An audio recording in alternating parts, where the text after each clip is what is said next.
Hello my dear friends, welcome to my channel. This is Samar Telugu. आज के हमारे 10th class second language Telugu lesson में हस्तकला नैपुण्यम 8th लेसन के बारे में पढ़ेंगे। तो 8th लेसन के बारे में पढ़ने से पहले सबसे पहले रचयिता परिचय के बारे में पढ़ेंगे। तो रचयिता का परिचय, रचयिता परांकुशम दामोदर स्वामी గారు ప్రస్తుత హన్మకొండ జిల్లా షాయంపేట గ్రామంలో జన్మించాడు।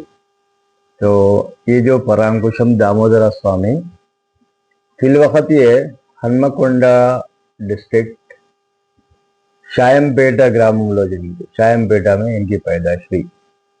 1963 నుండి 1987 మార్చి దాకా ఆంధ్రజ్యోతి దినపత్రిక న్యూస్ బ్యూరోలో వివిధ స్థాయిల్లో 1987 నుండి 1991 వరకు ఆంధ్రప్రభ పత్రికలో పనిచేశాడు। 1963 నుండి 1963 से लेके 1987 तक आंध्र ज्योति दिनपत्रिका डेक्कन क्रॉनिकल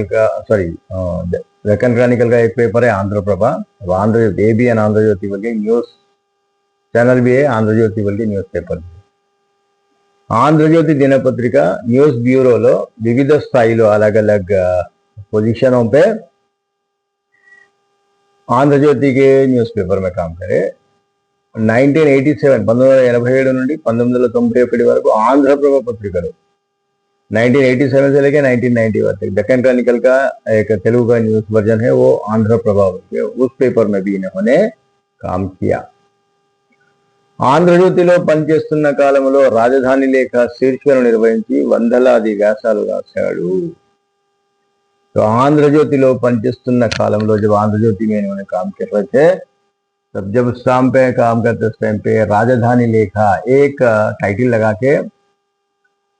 लगा के वो टाइटल में వందలాది వ్యాసాలు రాశాడు। డైలీ कैसे लिखते थे ఈయన వ్యాసాలను లభ్యమైన వాటిని ఈ నేల ఈ గాలి వ్యాస సంపుటిగా ప్రచురించారు। तो इनके जो लिखी गई जो एसेस है, उन तमाम एसेस को एक जगह इकट्ठा करके ई नेला ई गाली एक एसेस की एक पूरी कंप्लीट बुक के टाइप में प्रचुरिंचाड़ू। उसको बुक के टाइप में उसकी शक्ल में पब्लिश किया।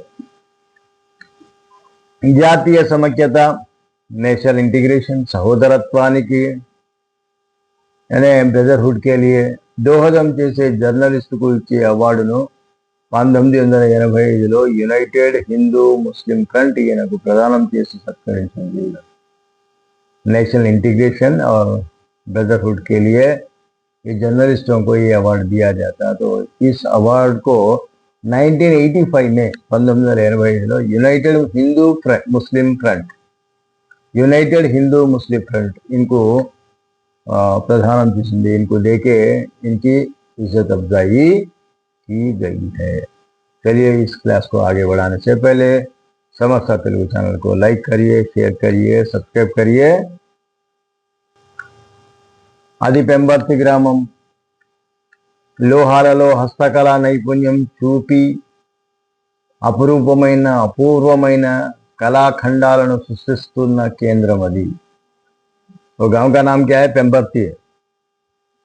लोहाలలో ये मेटल के चीजों में, हस्तकला नैपुण्यम यानी अपनी हाथ की कला, हमारे हाथ का आर्ट, ये स्किल दिखा के అపూర్వమైన కళాఖండాలను సృష్టిస్తున్న కేంద్రం అది। అపూర్వమైన, ब्रिलियंट, जबरदस्त, अपूर्वమైన यानी वो ऐसे चीजें कलाखंडाలను సృష్టిస్తున్న కేంద్రం यानी ऐसे अनबिलीवेबल आर्टिस्टिक चीजों को क्रिएट कर रहा कौन? ये पेंबर्ती गांव के आर्टिस्ट था। పెంబర్తి గ్రామం వరంగల్ జిల్లాలో జనగామ తాలూకా కేంద్రానికి సమీపంలో ఉన్నది। ये जो पेंबर्ती का जो गांव है वरंगल डिस्ट्रिक्ट में जनगामा तालुका, अभी ये जनगामा डिस्ट्रिक्ट भी बन गया, ये भी जनगामा डिस्ट्रिक्ट बन गया, जनगामा जिला बन गया। आप बम्मेरा पोतना का जब लेसन पढ़ते हैं तो जनगामा जिल्ला बम्मेरा ग्रामం बोल के आया, तो ये जनगामा तालुका కేంద్రానికి సమీపంలో ఉన్నది. జనగామ డిస్ట్రిక్ట్, జనగాం के करीब में हैदराबाद नगराనికి 60 మైళ్ళ दूరంలో ఉంది. हैदराबाद से 60 किलोमीटर के दूर पे ये पेंबर्ती का गांव है. ఇత్తడి రేకులపై నగిసి పురాణ చారిత్రక గాథల చిత్రాలు, నృత్య భంగిమలు, సుందరంగా పూలు లతలు చెక్కి ఇత్తడికి బంగారం లాంటి విలువ కలిగిస్తారు అక్కడి కళా నిపుణులు. ఇత్తడి రేకులపై ये ब्रॉन्ज के शीटों पे नगिशी पुराण चारित्रक गाथल चित्राలు यानी पुराणम यानी रामायण महाभारत इसके टाइप के उसके पिक्चर्स, चारित्र का हिस्टोरिकल, गाथल चित्राలు हिस्टोरिकल के जो कहानियों के पिक्चर्स, नृत्य भंगिमलु यानी ये डांस के पोजीशन, डांस के स्टाइल्स, सुंदरंगा पूलू और खूबसूरत फूला, लतलू क्रीपर्स చెక్కి ఇత్తడికి బంగారం లాంటి విలువ కలిగిస్తారు. ये जो ब्रॉन्ज मटेरियल को सोने की वजह से वैल्यू दिलाते हैं अక్కడి कला निपुणुలు. तो वहाँ के ये जो आर्टिस्ट है, ये आर्टिस्ट ये ब्रॉन्ज मेटल को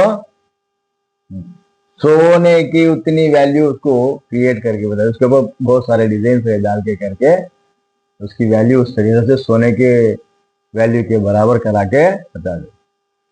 पेंबर्ती ग्राమంలో ప్రస్తుతం ఈ కళా నిపుణుల కుటుంబాలు 25 వరకు ఉన్నాయి. तो ये जो पेंबर्ती के जो गांव में फिल वक्त ये जो आर्टिस्टों के जो फैमिलीज है वो नियरली 25 तक है. इतनी बोल्ड पात्रలు सिद्धम చేసే कुटुंबाలు 25 ఉన్నాయి. और बहुत सारे इसके अंदर यहाँ पर क्या है बोल के बोलते हो, घरों में यूज करने वाले गंगा हल्दा तेड़ा उगालदा बिंदियाँ, ये जो पानी भरने के लिए सारी चीजें हैं, ये सारी चीजें ओनली घर के घर के सामान बनाने वाले ऐसे फैमिलीज यहाँ पर 25 वరకు ఉన్నాయి. 25 तक है. वीरंता विश्व ब्राह्मण, इन तमाम लोगों को क्या बोलते हैं इसके अंदर विश्व ब्राह्मण बल्कि बोलते हैं. 5 मेंबर्स है इसके अंदर. ये कारपेंटर भी इसमें आता, सोने चांदी का काम करने वाले भी इसमें अंदर आता. अब ये जो बनाने वाले लगाम भी आते, कंचरवालू बोल के बोलते हैं. ऐसे 5 मेंबर्स है लगाम पूरे. तो ये ब्लैक स्मिथ भी इसके अंदर ही आता. तो इस तरीके से लगाम पूरे 5 मेंबर्स है. तो उस वास्ते विश्व ब्राह्मणులు बोल के इनका नाम लगा दिया गया. గతంలో వీరి కుటుంబాలు 500 వరకు ఉండేవి. प्रीवियसली इन लोगों के फैमिलीज नियरली 500 तक रहते थे, लेकिन अब क्या हो गए वो हल्लू 25 तक आ गए. उसके बाद में కాకతీయ రుద్రమదేవి కాలంలో వీరి పూర్వీకులు శిల్పులు కాకతీయ శిల్ప కళా రీతికి భాగస్వాములు. काकतीय रुद्रमदेवी के जमाने में ये जो काकतीय वरंगल का जो काकतीय का जो भी उस टाइम पे जब इनके जमाने के पुराने एंसेस्टर्स जो भी थे वो लगा पत्थरों को तराशना करना इस टाइप के काम करते थे. तो उस जमाने के वो आर्किटेक्चर में ये लोगों का रोल अच्छा रहता है. ये लोग भी वन ऑफ द पार्टनर्स रहते थे. సామ్రాజ్యం క్షీణించడంతో శిల్పకళకు అవసాన దశ వచ్చింది. जब वो उनकी डायनेस्टी पूरी खत्म होने लगी तो साथ ही साथ ये जो शिल्पकला है पत्थर पे तराशने के काम को भी उसका डाउनफॉल होने लगा. जीवनोपाधि కోసం బంగారం వెండితో ఆభరణాలు చేయడం ప్రారంభించారు. उसके बाद में अपना जिंदगी गुजारने के लिए, पेट पालने के लिए బంగారం వెండితో ఆభరణాలు చేయడం, सोने चांदी से ये जो ऑर्नामेंट्स है ऑर्नामेंट्स बनाना शुरू करे. चलिए इस क्लास को आगे बढ़ाने से पहले समाचार तेलुगु चैनल को लाइक करिए, शेयर करिए, सब्सक्राइब करिए. రాళ్లతో చైతన్యం కలిగించిన ఆ చేతులు సున్నితమైన బంగారం వెండిపై నగిశీలు చెక్కడం విడ్డూరమే అయినా వారికి కళా హృదయం అని చెప్పక చెబుతున్నది. पत्थरों पे तराशने वाले ये आर्टिस्ट उनके हाथ ये सुन्नितమైన బంగారం यानी सोने पे और जैसे चांदी पे నగిశీలు చెక్కడం విడ్డూరమే అయినా వారికి కళా హృదయం అని చెప్పక చెబుతున్నది. तो उनका जो आर्टिस्टिक दिल जो है ना वो वो इससे पहले केवल हम पत्थरों पे तराशने का काम करते थे। पत्थर का तराशने का काम क्या है, बहुत इजी आसान रहता था पत्थर तराश। लेकिन अब उसके बाद में जो सोना इतना रहता 10 ग्राम्स में, 20 ग्राम्स में, ये 100 ग्राम्स में, इस तरीके से ग्रामों पे इसके अंदर बहुत सारी चीजें बनाना बोल के बोलते एक सरप्राइजिंग रहता हो। అయినా వారి कला हृदय చెప్పక చెప్తున్నారు। फिर भी उसको हम क्या बोल सकते हैं, उनके आर्टिस्टिक दिल बोल के बोलना जरूरी है, बोलना पड़ता भी है सर। పెంబర్తి గ్రామంలో ఏకాంబరేశ్వరి ఆలయం ఒకటి ఉన్నది। तो పెంబర్తి के गांव में ఏకాంబరేశ్వరి के नाम का एक टेम्पल है। ఆ ఆలయం పూర్వీకులు చెక్కిన చివరి శిల్పం। वो जो टेम्पल है, वो टेम्पल उनके एंसेस्टर जो है ना, पुराने जमाने के लोग, చెక్కిన చివరి శిల్పం, वो लास्ट वो लोग स्कल्पिंग करे सो वो स्टैच्यू है। वो एकांबरेश्वरी के जो टेम्पल में जो स्टैच्यू है, वो स्टैच्यू उनके पुराने जमाने के लोग स्कल्पिंग करे सो స్టాచ్యూ। ఈ కళా నైపుణ్యం తరతరాలుగా వంశ పారంపర్యంగా సంక్రమించింది। तो वो जो एकांबरेश्वरी का टेम्पल में जो उनके एंसेस्टर जो स्टैच्यू को क्रिएट करे थे, वो तरतरालुगा वंश पारंपर्यंगा यानी जमाने से सिलसिलाई तौर पे खानदानी परंपरा के तहत वो एक के बाद में एक के बाद में वो उनके बाद में इनको, इनके बाद में इनको, इस तरीके से सिलसिला चलता रहा। వారి రక్తంలో కళా సంపద, భావన, శబలత, सांकेतिक विज्ञता इमिडिपोयाई। उनके रग रग में, नस नस में ये कला संपदा, आर्टिस्टिक दिल, ये भावना, ये उनका सोच, ये सांकेतिक विज्ञता, टेक्नोलॉजी की भी नॉलेज थोड़ी बहुत इसके अंदर इमिडिपोयाई। कलाकंठाలను సృష్టించడం, వారి నిత్య నైమిత్తికం कलाखंडाలను సృష్టించడం, ये जो आर्ट्स बनाने में, क्रिएट करने में उनका नित्य नैमित्तिकम यानी डेली रूटीन लाइफ हो गई, అది వారి జీవనం। उसके साथ साथ उनकी जिंदगी भी हो गई, यानी वो करे तो जो उनकी जिंदगी गुजरती, तो उनका लाइवलीहुड भी वैसी है। రాళ్లపై ఉబ్బెత్తుగా మానవ జంతు స్వరూపాలు, పువ్వులు, కాయలు, తీగలు చెక్కినట్లే ఇత్తడి రేకుపై చెక్కుతారు। जो पत्थरों पे यानी उभर के आए वैसा मानव इंसान के जंतु स्वरूपालू, जानवरों के पिक्चर्स, पुव्वुलू फ्लावर्स, कायलू, कायलू माने फ्रूट्स, तीगलू చెక్కినట్లే क्रीपर्स, इस तरीके से उसके ऊपर स्कल्पिंग करे वैसा इत्तड़ी रेकु पे చెక్కుతారు। जो इनका जो मेटल जो है ना, ब्रॉन्ज मेटल पे भी ये तराशने का काम करते हैं। వారి కళా రీతిలో కాకతీయ, లేపాక్షి శిల్ప శైలి వ్యక్తమవుతుంది। तो इनके जो तरीके में काकतीय का भी, लेपाक्षी का भी ये स्कल्पिंग स्टाइल इसके अंदर हमारे को समझ में आता। దేశ పరివ్యాప్తంగా ఎక్కడ శిల్పాలయాలు ఉన్నా, ఏ సంప్రదాయం ఉన్నా దాన్ని ఆకలింపు చేసుకొని ఇత్తడిపై మలచడం వారి ప్రతిభ।